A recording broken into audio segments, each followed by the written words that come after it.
উচিত। আমার সামনে অনেক গুণী মানুষেরা বসে আছেন, তো আমি এরশাদ আলী সভাপতি, ওনাকে অনেক ধন্যবাদ যাচ্ছি এবং এখানে যারা কমিটিতে আছেন আমাদেরকে সেই সুদূর কুষ্টিয়া থেকে নিয়ে এসেছেন আপনাদের মাঝে লালন সাহেবের কিছু সত্যবাণী আপনাদের মাঝে পরিবেশন করবো বলে।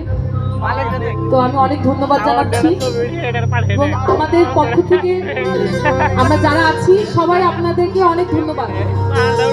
এত রাতে এখনো এত দর্শক, এর জন্য নিজেকে অনেক ভাগ্যবান মনে হচ্ছে। তো আমি প্রথমে আমার পছন্দের একটি গান দিয়ে শুরু করব, আশা করি ভালো লাগবে।